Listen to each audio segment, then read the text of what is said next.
Assalamualaikum warahmatullahi wabarakatuh. My name is Khalilah Adinda Putri and my student number is 11920400049. And in here I would like to give information about the journal that I've chosen, and the title is Three Faces of the Rohingya Crisis: Religious Nationalism, Haitian Islamophobia, and Delegitimizing Citizenship. And the author for this journal is Imtiaz Yusuf. So I would like to give the conclusion about this journal.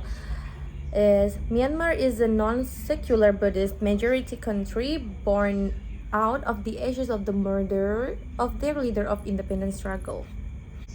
And it's to emphasize that the Rohingya crisis is essentially a nationalist and race-related crisis related to their right to citizenship in Myanmar. It is not a religious conflict, despite being described as such. It resurfaced in 2015 and has now reached a critical condition. The situation is being exploited and depicted as a conflict between Islam and Buddhism by radical religious leaders and groups in both the religious communities. This will be disastrous for the future of peaceful religious coexistence between Muslim and Buddhists in Southeast Asia.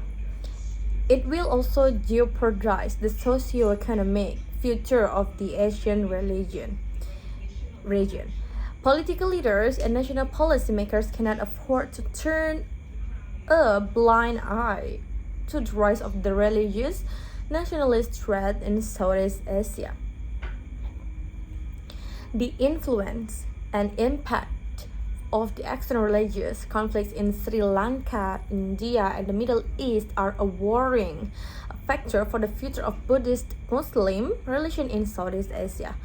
It can be alleviated only by promoting critical historical, political, and religious understanding of Islam and Buddhism based on the solid knowledge of their past and present conditions, which is generally absent in their respective communities, government, academia, and policy-making bodies, who resort to only a conventional understanding of their religions. Leaving the matter of religious understanding without insight into the history and politics of their relations in the hands of the less informed and biased Muslim clerics and the Buddhist monks is a dangerous prescription. Viewing the current violence-prone condition of Muslim-Buddhist relation in Southeast Asia through the dominant, exclusivist, ethno-religious understandings of Islam and Buddhism is a flawed approach to building interreligious understanding.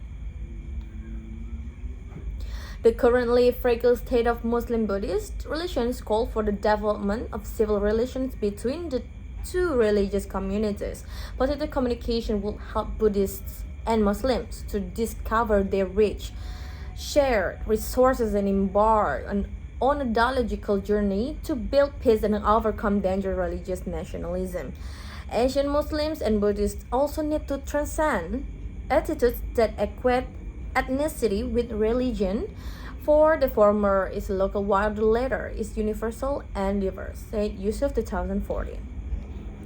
Amidst the worldwide Muslim uproar about Myanmar's inhuman treatment of the Rohingya, the Muslim media's condemnation of Buddhism as the religion of violence and calls for withdrawal of the Nobel Peace Prize of Aung San Suu Kyi that she received for the cause of democracy and not for the cause of the Rohingya is the wrong approach. It has resulted in burning the bridges of communication.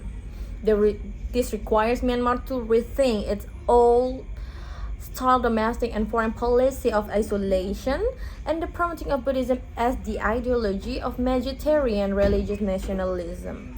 As Myanmar enters into its still yet undefined democratic era, at the present juncture there is little hope whatsoever for the solution of the Rohingya crisis unless there is genuine political will on the part of the Myanmar government, its Buddhist community and the Rohingya to resolve the problem constructively. It requires moving away from myopic ethno-religious nationalism.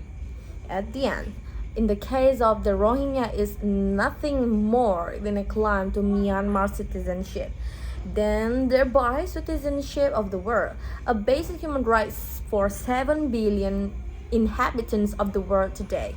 It needs urgent attention and not a solution that is both political and religious at the same time. I think that's enough for me.